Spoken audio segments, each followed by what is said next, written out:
Okay, so I'm here. Is it Eliana? Yes, Okay, Eliana. and I'm at the Desert Haven Animal Sanctuary. Yes, and Animal Refuge. It's a no-kill sanctuary, so Okay. the animals that come here, that we can bring here, stay here until we get them adopted, or if they don't get adopted, they are here until their natural life. And have you been here since the beginning?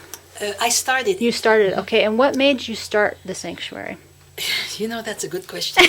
I came here from back east, and when I came here, it was 1988. And in 1989, I realized that, it was obvious that the city shelter was horrible situation. And we had about 100 animals that were being killed by diesel engine, the old-fashioned way. And they had an extremely nasty, extremely old, antiquated way of housing them. And so several of us realized what was going on, and we wanted to change things. And the city was not moving, so we fought and talked and argued and organized. And then as a small organization, we had more power. And when I realized that I used to go to city commission meetings almost every 2 weeks or so to ask them to, can we do something to treat animals better, the ones that were there. And it was on deaf ears, so I contacted the Sun News from Las Cruces, and I told them, come on and see what we have here. And they came with a crew, and they took pictures of the city shelter, and it was in such a horrible condition. And they reserved a whole page in their second section of the newspaper that Sunday. They reserved a whole page for us. And then the city fathers here decided, wow, we better do something. So then, Little public humiliation goes a long way. And we needed to because it was really bad. Yeah, so we decided that we could not, before we, what we could do, we put a lot of pressure, and they agreed that they will change the way of killing animals. And because even now we have about 1,500, this is a lot, not a lot of population, and we have about 1,500 animals getting euthanized every year. That's a lot when you have 6,000, 8,000 people here. But the way they are done now, it's a veterinarian doing it, and thanks to us, thanks to our group. And then now the funny thing is, I really didn't want to be in charge of this organization. I was teaching at the time, so I was busy. I had a husband, and I had a life. Now my private life is almost gone, but I had a private life, and it was precious to me. But I remember we were in all the group, and we said, okay, we have to have a president, we have to have a vice president. And I said, okay, I will help as a board member. Oh, but nobody wanted to be president. And I had never really been president of any organization before, plus it was not my thing. And I'd rather be as a helper. But nobody wanted to do it, so we had a choice, let it die, or somebody stands up and say, okay, I will do it. And I did, and I said, I'm going to need everybody's help here. We are doing it together, because I have never been president, and, conducting meetings and stuff, so this was new to me. And everybody there, we had about 8-10 people, they said, yes, we'll help. Well, within a year, some of them died, some of them moved on. One of them, our treasurer, became ill, he had a heart attack, and he moved on to live with his sister in California. And I was left all by myself. So, I got new people, but the original group was not there anymore within a year, because... Do you ever regret taking this project on? I think of that question, and it's taken my whole private life. And I really don't have a regret, but I wish I had more help, because it's a lot of responsibility. It's a lot of, it's my whole life, but I don't have regret, but I think of it. I don't know if I can explain that. I think of it and I said, you know, what if I had taken another road? But nobody will have done it. So I am glad we are organized. I'm glad the Humane Society, I started the Humane Society in 1989. And the Humane Society was started with the intention of having a small sanctuary to take in the animals when we could. And that happened only in 1999. We bought the land and we started building and buying older mobile homes, working on them. And I think, you know, when you are part of this, when you are very strong in an organization like this one, the Humane Society in the Old West. You know, you have to deal with a lot of cruelty, because that's what you see. You see people call you and say, my neighbor is trying to kill his Maltese, that's happened, with a shovel. His kids are killing him with a shovel. You know what? And we are not like Animal Planet that we can say, okay, we are going to arrest you, or we have nothing, we can't do that. So we cannot do much except fight and try to go to court and do these things. And I was getting very turned off by people. And then, because that's all you see, cruelty to animals. And then we started Desert Haven. And then I see people like Janice, people like these people who come here to help. And that gave me faith in the humanity, is part of the humanity. And I see what we're doing. We're doing, we can't save them all, but, you know, the ones we save, we change their life.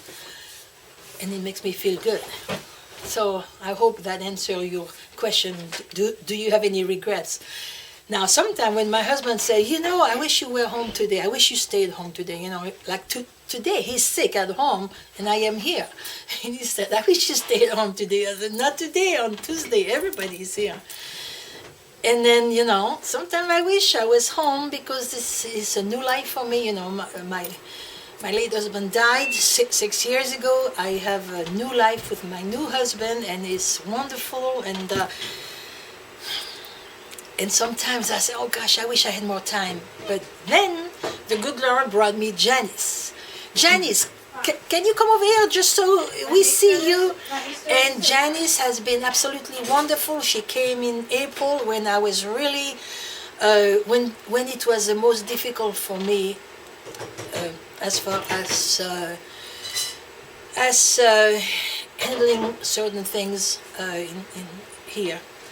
And I really think the good Lord is watching over us, because she came and she's very sharp and she's a good company person, and again she thinks a lot like me, which is scary. I think she wants you to come this into is the Janice, camera. and My I am battery's so ready to poop grateful. out. I am so grateful for her, because I can, you know, she takes on a lot of responsibility that I had before.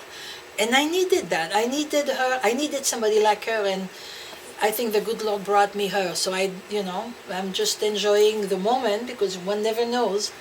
But she has been absolutely. If I had written down what I needed, well, I have it right here. So it's great. You know, it's great. So can I ask you, Janice, what is the thing that you like best about working or giving your time here? It's a worthwhile cause, and it makes me feel like I'm helping animals and I'm connecting them with people, which is helping the people too. And I love to help people, and that's my goal in life, is to help people. And what's the hardest thing about being here? The hardest thing is when we get people who give up a pet because they got a new one that they like better. Oh yeah, that's or they just dump them. But yes. Instead of dumping them, they tell us, "Will you take it?" And sometimes we can't. We just have so much, you know, we don't have the resources that bigger organizations have. Everything is volunteer, and donations, we go through donations, and I am a volunteer. You know, I don't get paid, and I feel good about this, because if I got paid, it'd be like a job. And that's not a job. This is a labor of love, you know, in progress. And that's the truth. Okay, I'm going to stop right. Okay, so little Lucas, we had somebody calls us one morning and said, we need your help. Our neighbors were renting this mobile home next to us, and they left. And we think there is a cat inside. He's meowing, he's at the window, wanting to get out, and they have been gone a week, and they're not coming back. So they ask us, they say, we need you to go get the cat, because we think he's going to die. And I tell them, I say, we can't go in there. We're not allowed to. But if you go in there, we don't know, you will, you pick up the cat, you bring it to Desert Haven, and we'll take him in. So they went in there. We don't know how they did. They brought the cat, and we found out that the cat had a hip. He was dragging a whole hip and his leg that was dead. Apparently, the neighbors were mistreating that cat, and we think somebody with a kid with a bicycle ran over his hip, ran over his leg, so he broke his leg, and they never fixed it. So the cat was about a year old or so, a little Siamese. So they bring us the cat, so we had a choice. The cat was dragging that leg everywhere. He could not turn, he couldn't do anything, he couldn't climb. And we thought, poor little guy, he needs a second chance. So we had the leg amputated at the hip. And that little cat, when he got better, he was just like a different cat. He was just full of life, rolling and going everywhere up high and everything. And so they called him Fluke. And we said, no, we can't have that name. We called him Luke. And so little Luke was part of the cool cat neighborhood. This is what we call it over there. And one day a gentleman comes to visit. He had been here a year, and he had wanted to visit the Desert Haven, and he was a cat person. So he goes over there and see that little guy, and the little guy touches his heart, because he came and he wanted the gentleman to pet him, and he was not like a humble little kitty.